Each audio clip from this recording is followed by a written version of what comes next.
ទឹកភ្នែកហូរតើមកពីវ័យរឿងនឹងស្រេកមនុស្សដែលធ្លាប់ស្នេហ៍នាងបានទៅឆ្ងាយហើយទោះយើងចង់ថែក៏ឱកាសទៀតហើយតែគ្រប់យ៉ាងបន្ទោអ្នកណាបើស្នេហាដើរដល់ផ្លូវបែកអូនថាអស់អារម្មណ៍បោះក៏មិនប្រកែកក៏មិនអាចបង្ខំអារម្មណ៍ឆ្នាំនេះអូនកាន់ដៃ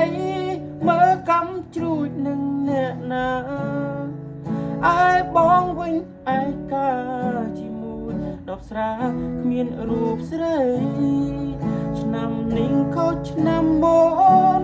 មានអូនសងពុនពេកក្រៃ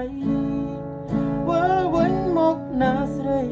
ឲ្យបងកាន់ដៃអូនដូចឆ្នាំមុនវិលវិញមកណាស្រី